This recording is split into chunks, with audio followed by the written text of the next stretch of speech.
นังคัจฉามิอาทิยัมปิสังฆังสรณังคัจฉามิติสรณะขมานังนิธิตังอามะพันเตปานาติปาตาเวรมณีสิกขาปะทังสมาธิยามิปานาติปาตาเวรมณีสิกขาปะทังสมาธิยามิอะทินนาทานาเวรมณีสิกขาปะทังสมาธิยามิอาทินนาทานาเวรมณีสิกขาปะทังสมาธิยามิกาเมสุมิจฉาจาราเวรมณีสิกขาปะทังสมาธิยามิกาเมสุมิจฉาจาราเวรมณีสิกขาปะทังสมาธิยามิมุสาวาทาเวรมณีสิกขาปะทังสมาธิยามิมุสาวาทาเวรมณีสิกขาปะทังสมาธิยามิสุราเมรยมัชฌะปมาทฐานาเว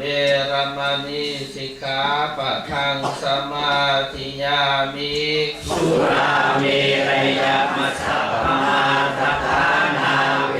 รมณีสิกขาปะทังสมาธิยามิอิมานิปัญจสิกขาปะทานิสีเลนะสุขติงยันติ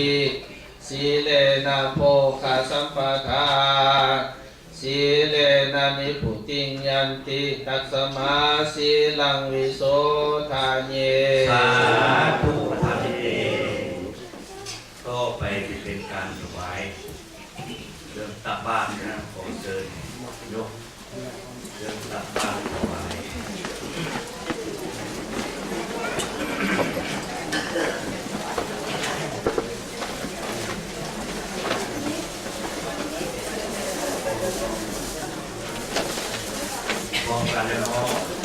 พร้อมกันแล้วขอเชิญเล่าธรรมทัศน์พร้อมกันสามเดือนนะโมตัสสะภะคะวะโตอะระหะโตสัมมาสัมพุทธัสสะนะโมตัสสะภะคะวะโตอะระหะโตสัมมาสัมพุทธัสสะนะโมตัสสะภะคะวะโตอะระหะโตสัมมาสัมพุทธัสสะสุขินังปัตตะเมธานังทานังเมปาริสุทธังอาสาวะขญาวหังนิพพานะสังฆตังหุนตุสาธุกาสาอาหังพันเต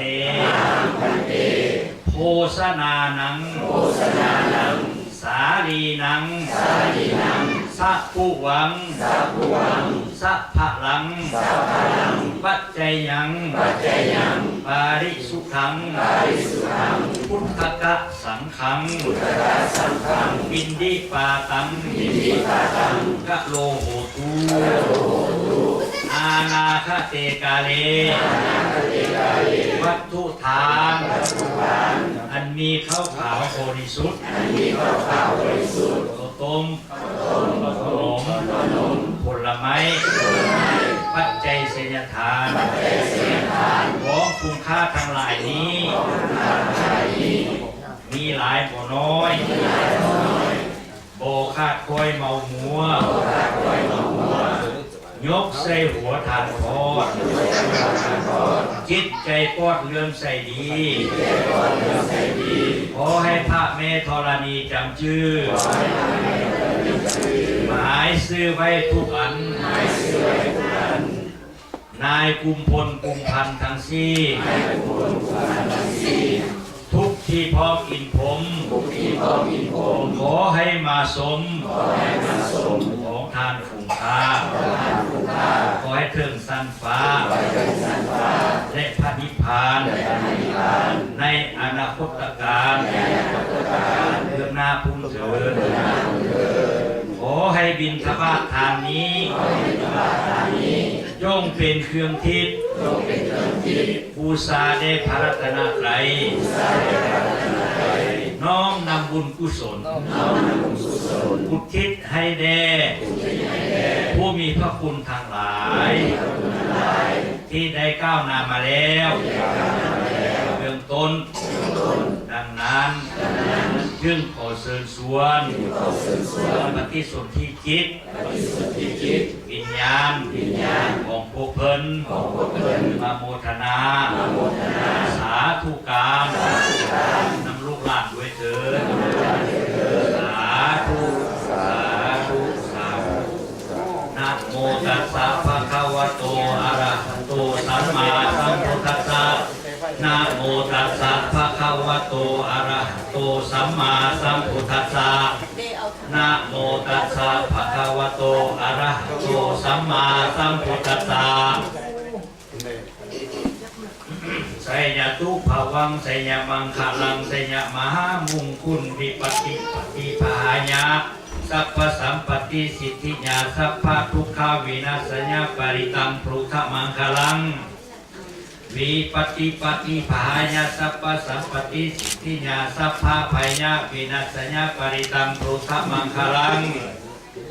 วิปติปฏิภาญะสัพพสัมปติสิทธิญาสัพพโลกาวินาศญาปริตังปรุขมังคลังอิมังธรรมังอธิกัลยาณังมัชเชกัลยาณังปาริโยสานะกัลยาณังสัทธังสัพพยัญชนะเกวละปริปุณัง